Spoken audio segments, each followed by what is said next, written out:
He is my state senator, and of course he is Elder Vogel, dairy farmer by trade, one of the hardest working men in public service, just back from Harrisburg. He and his wife had a little dinner here at the club at Shadow Lakes, and now we're going to talk about the main course. It's the Shell petrochemical plant, the billions that we've been hoping for, and he's been working diligently to get done.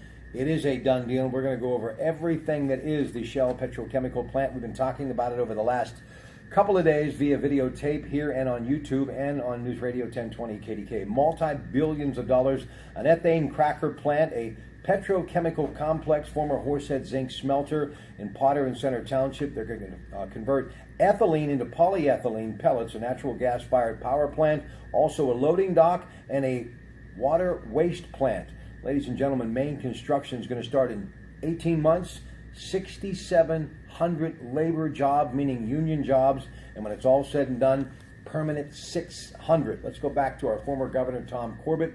So important, you worked with him, and also Secretary Walker, the tax credits, which was really the reason why Shell said, I think we'll give it a chance.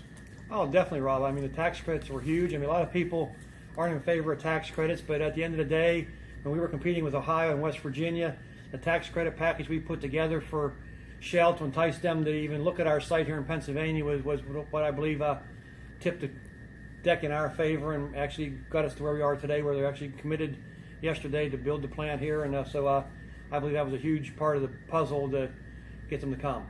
Also, too, a key was the ethane from the Appalachian Basin, which is the lowest shale gas basin price in North America, and it's a division of Royal Dutch Shell, this company. So this is a Fortune 500 company who believed in our region. And I got to believe a lot of it also, Senator Elder, had to do with our workforce.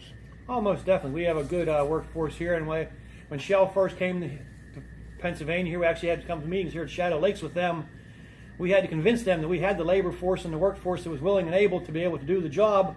That was one of their big concerns, was do you have the workforce and the labor force, the union jobs, the union workers, plumbers, steam fitters, construction people like that to do the job. And we brought all the union people in and sat them down, and after several different meetings we had with them, we convinced them that yes, we could do the job, and so that was another big point in them deciding to come here, I believe. Your wonderful staff also put some notes aside, along with the notes that I just gave you that I prepared, and here's the one that really jumped out at me. The American Chemistry Council, in a report last year, estimated this new petrochemical complex could attract, are you ready, folks, up to $16 billion in private investment. Pretty special, huh? Oh, definitely, it is very special. I mean, for the last several years, companies have been poking around Beaver County, up and down the Ohio River, looking for property. I mean, Mr. Betters has property out of Clifton. There's a property over in Ambridge.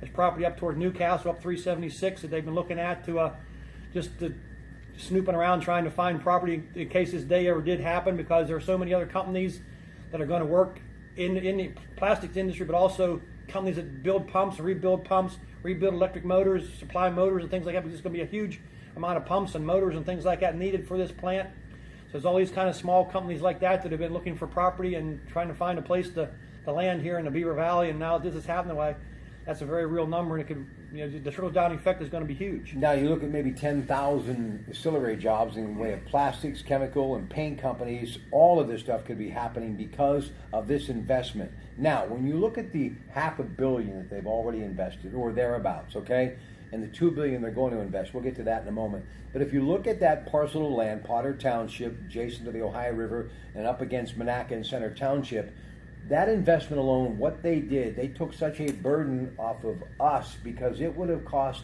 billions to clean that up if nothing was going to happen there, because of what was left behind, because of the good neighbors that Horsehead was for well over a half a century, and where the EPA was back just after the turn of the century. So one way or the other, we were going to have to pay. No matter what happened here, we owe them a huge, I guess, debt of gratitude for what they did, right? Oh, you're definitely, most definitely. Like I said, the county or somebody else would have been on the hook for cleaning that facility up once Horsehead left. And like I told people, if Shell doesn't come, somebody else has a very nice piece of property already to build something on. So somebody will build something if Shell doesn't. So we have to thank Shell for cleaning the property up and doing the work they've done there as well. But it was sort of kind of a joke in a way. But I mean, I told people, if Shell doesn't build, somebody else has a nice piece of property to build something on. Somebody will. Now, upstream, meaning if you look at the Ohio River, what could happen to follow all of these other type of companies? And we've talked about plastics and even perfume. It could all be made because of what they're about to do there. And the next 25 years, there could be as many as 250,000 jobs created. You know, even our honorable governor said, we have not had something like this happen, Tom Wolf, since, are you ready, folks? Right after World War II. I've been saying in 50 years, you and I are lifelong residents of this area. I've never seen anything like this in my lifetime, Elder. Oh, no, most definitely not. I mean, like I said, the steel mills were here when we got here, and they went down when we were teenagers or just out of high school and things like that. And we said it's been since the mid-'70s, late 70s, early 80s that the steel mills went away, and we haven't had anything since then to compare to this. So this is our industrial revolution, I guess. The steel mills were our parents' revolution, and the gas industry is going to be our revolution. So now, Tom Corbett, let's go back to him for a little bit. You and him have a special relationship, as I and he do, for many years. So just tell me, Holly Central, I think everybody knows how I feel, but I want to hear you tell the audience why without him, meaning Tom Corbett, we're not here today talking about this.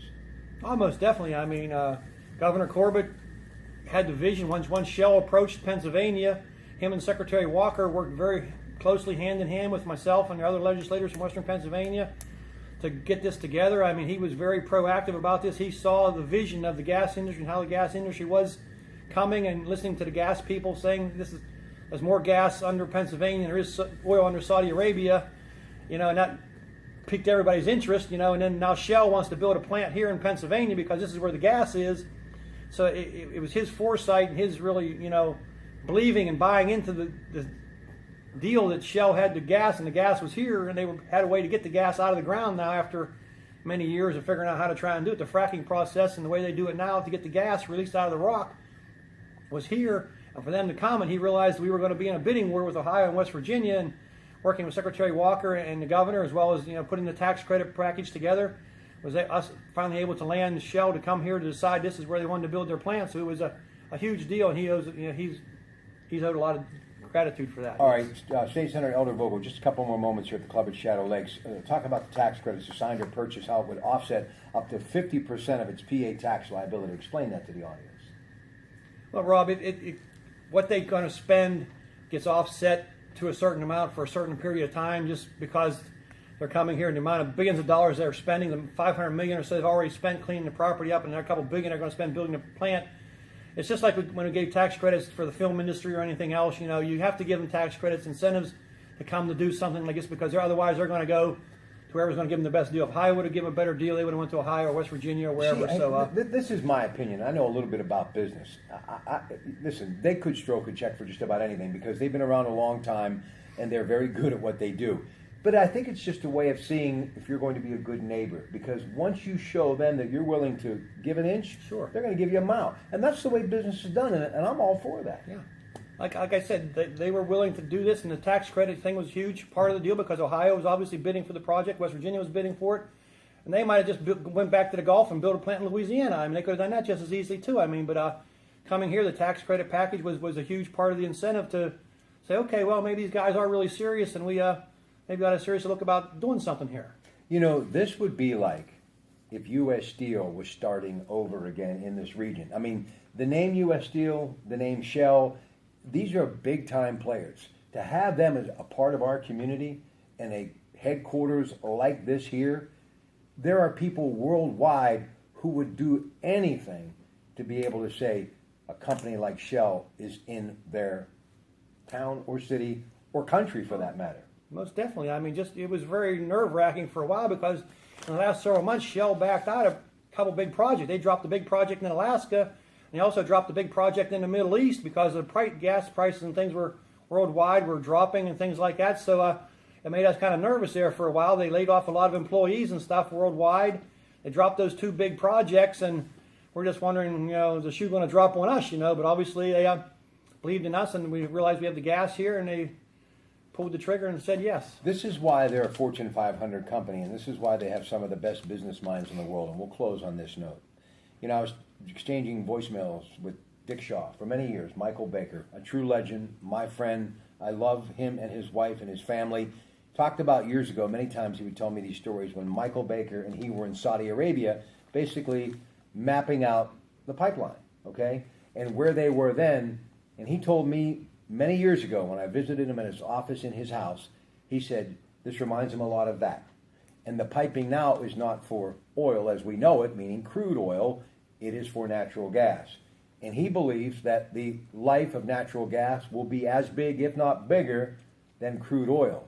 What we're looking at here, folks, and the smart people of Shell, the reason why they've decided to stake a claim, roll the dice, and go for it, they too understand the future of natural gas is just in the infancy stages and truly could even be bigger than crude oil. Oh, most definitely. I'm like between Western Pennsylvania and Eastern Ohio, the amount of gas that's here with the liquids in it like they want is huge. And like I said, they're only down into the first layer of gas. There's another layer underneath the layer they're drilling into now. This could be here for 50 to 100 years. I mean, they could still be drilling, and producing gas. And this plant could be here for generations actually producing gas and the products that come from the natural gas. So yes, this is a lifetime thing, and several generations are going to be able to enjoy working here and having the plant here and being a major player here in Beaver County in southwestern Pennsylvania. Can we not say enough about the Community College of Beaver County, too? Just miles away, it's going to be opening doors and educating people to be able to go from the classroom to the workplace, and that workplace will either be directly or indirectly because of Shell. Oh, most definitely. I mean, community college was one of the first ones that stepped up a couple of years ago and realizing we started need people to become educated to do things in the gas industry as far as welding and petrochemical things like that. They've been a huge part of the whole process as well because they're having students in their classes and doing things over there at the community college to get people ready to be able to take jobs in the gas industry, whether it's out in the field or whether it's working in the plant or being a welder on a pipeline or something like that. They've been a huge asset and a huge player in this process as well. We need to thank Dr. Reber and the whole staff over there, the board of trustees and everybody at community college for their vision as well and being willing to step up and take a chance to get in on the game too. State Representative Jim Cristiano, Jim Marshall, also I have to mention Rob Matsey and this man, and I'm sure there's a few others too, like our congressmen and state senators and everyone in the Commonwealth of Pennsylvania. Governor now, Tom Wolf, our prior governor, Tom Corbett. It doesn't get any better than this. Thank you very much, sir. Thank you, Rob. Thank you very much. All right, folks, full steam ahead, and thank you again to the Shell folks for what they've decided to do here in our home of Beaver County in the Tri-State. Have a great night from the club at Shadow Lakes.